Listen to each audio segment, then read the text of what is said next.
Breaking news పశ్చిమ గోదావరి జిల్లాలో పార్సిల్లో dead body కేసులో చిక్కుముడులన్నీ కూడా వీడిపోతున్నాయి. పోలీసుల విచారణలో అసలు వాస్తవాలు బయటకు వస్తున్నాయి. పోలీసుల విచారణలో శ్రీధర్ వర్మ నిందితుడు, ప్రధాన నిందితుడు వాస్తవాలు బయటపెడుతున్నాడు.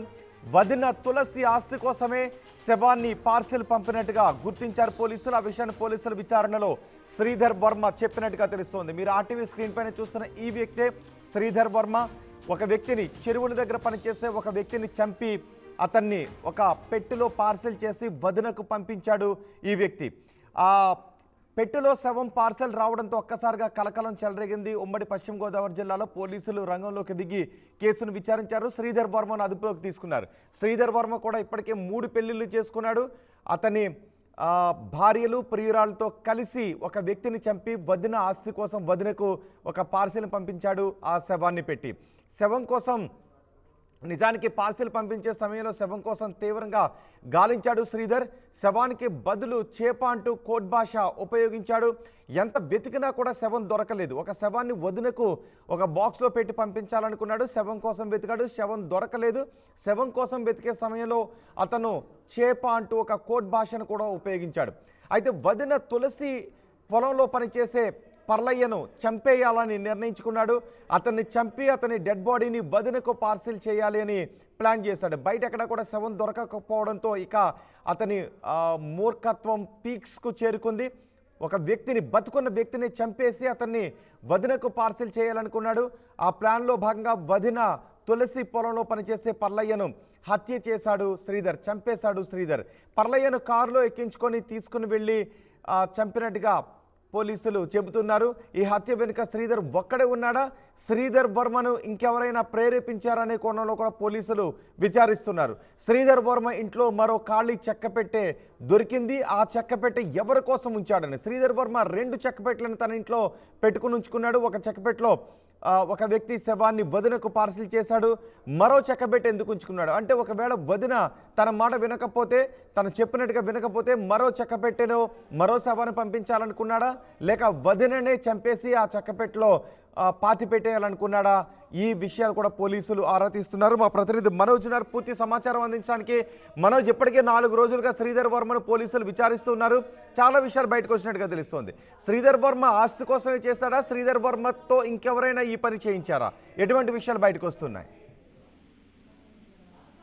దాదాపు డెడ్ బాడీ పార్సిల్ కేసు కీలకంగా మలుపు జరిగింది. కీలక విషయాలు కూడా పోలీసులు రాబట్టారు. అయితే జిల్లా ఎస్పీ కూడా నిన్న ఒక ప్రెస్ మీట్ లో ఆయన ప్రస్తావించారు. మరొక 2 రోజుల్లో పూర్తి సమాచారం మీడియాకి వెల్లడిస్తామంటూ కూడా జిల్లా ఎస్పీ నయీం అద్నాన్ కూడా మీడియాకి వెల్లడించారు. అంతేకాకుండా శ్రీధర్ నుంచి ఇంకా మరిన్ని కీలక విషయాలు రాబట్టే పనులు కూడా పోలీసు అధికారులు ఉన్నారు. మొత్తం 16 బృందాలుగా ఏర్పడి ప్రతి ఒక్కరిని కూడా విచారిస్తున్నారు.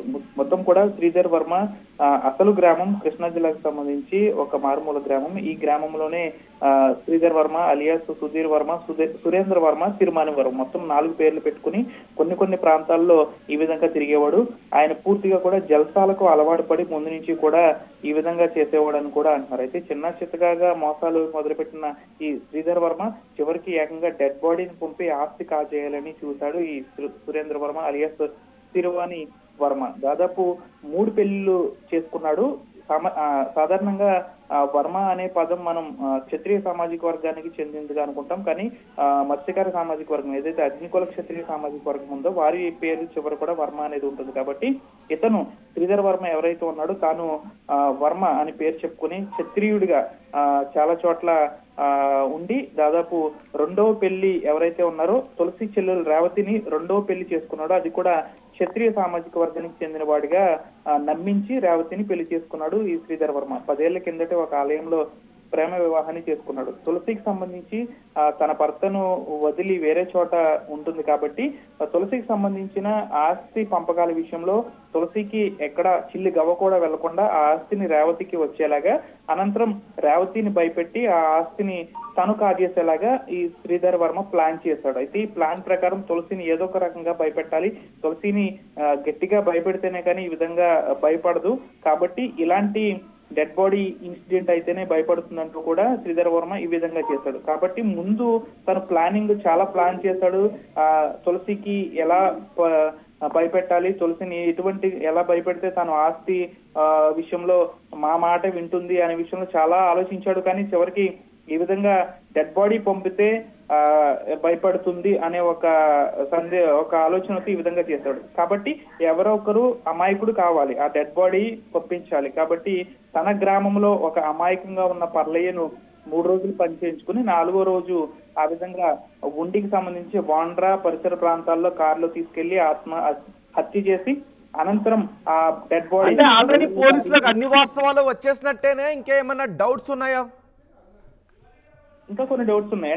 అంటే శ్రీధర్ వర్మను వేరేగా విచారిస్తున్నారు, ఇటు రేవతి దగ్గర కూడా స్టేట్మెంట్ అనేది రికార్డ్ చేస్తున్నారు. కాబట్టి ఈ శ్రీధర్ వర్మ చెప్పేది, ఈ రేవతి చెప్పేది, తులసి చెప్పేది, వీరందరూ చెప్పేది ఒకేలా ఉందా లేకపోతే వేరే వేరేగా ఉన్నాయా అనే దాని కోణంలో కూడా విచారిస్తున్నారు. ఎందుకంటే శ్రీధర్ వర్మ దగ్గర స్టేట్మెంట్ అంతా రికార్డ్ చేస్తారు. ఇటు తులసి రేవతి ఏం చెప్తున్నారు, అసలు రేవతికి కూడా దీంట్లో ప్రమేయం ఉందా లేకపోతే 3వ భార్య ఎవరైతే ఉన్నారో తనకి ప్రమేయం ఉందా, అసలు ఆటోలో పెట్టిన మహిళ ఎవరైతే గుర్తుపెట్టారో ఆమె ఎవరు, 3వ భార్యనా లేకపోతే వేరే ఎవరైనా? అంటే ఇతనికి 3 పెళ్లిళ్ళు కాకుండా ఫేస్బుక్ పరిచయాల ద్వారా కొంతమంది మహిళలను కూడా వివాహ ఇతర సంబంధాలను కూడా ఈయన పెట్టుకున్నట్లు తెలుస్తుంది. కాబట్టి ఈ మహిళ ఎవరు, 3వ భార్యనా లేకపోతే ఈయన అక్రమ సంబంధం పెట్టుకున్న వేరే ఎవరైనా అనే దాని కోణంలో కూడా పోలీసులు విచారిస్తున్నారు. దాదాపు 90% విచారణ అంతా కూడా పూర్తయిపోయింది.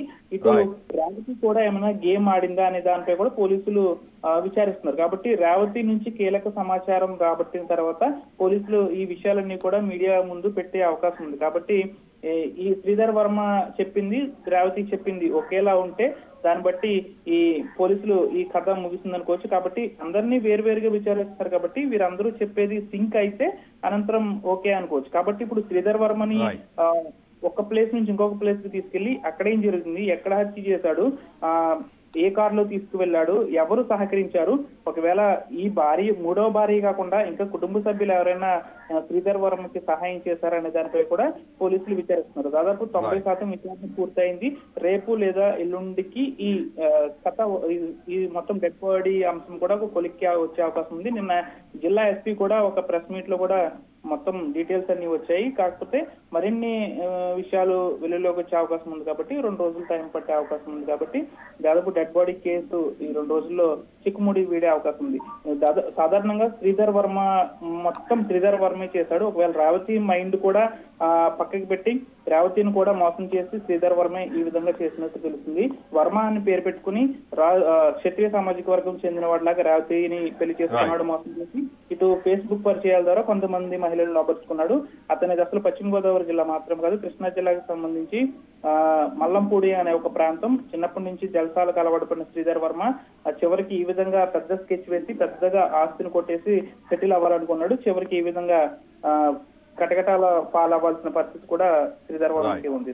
4 రైట్ మనోజ్, పశ్చిమ గోదావరి జిల్లాలో డెడ్ బాడీ పార్సెల్ కేసులో చిక్కుముడ్లన్నీ వీడుతున్నాయి. పోలీసులు దాదాపు పూర్తి సమాచారాన్ని శ్రీధర్ వర్మ దగ్గర నుంచి రాబట్టగలిగారు. అయితే శ్రీధర్ వర్మ వెనుక ఇంకెవరైనా ఉన్నారనే కోణంలో కూడా విచారిస్తున్నారు. ఒకసారి ఈ హత్య గురించి, ఈ డెడ్ బాడీ పార్సెల్ గురించి ఎస్పీ మాట్లాడారు చూద్దాం. 2-3 రోజులు మీకు పూర్తిగా విచారణ చేసిన తర్వాత will give you, because right now it is at a very very crucial stage of investigation. ఇప్పుడు any lead it will read to accused will help him. దానికోసం వీఆర్ మెయింటైనింగ్ సీక్రెసీ. మేము అందరు మీడియా మిత్రులు you have been absolutely highly cooperative to us. మన తరఫున ఇది small request is there, just 2 or 3 days entire conspiracy with all the characters and everything involved మీకు అందరికి better press conference and we'll put it up. Because we are very close to nabbing the accused and clearing conspiracy. Any clue anki vachiste anki sahayam vastundi. Danikosam మన తరఫున it's a request, please help us in next 2-3 days. 2-3 రోజులు మీకు పూర్తిగా విచారణ చేసిన తర్వాత will give you, because right now it is at a very very crucial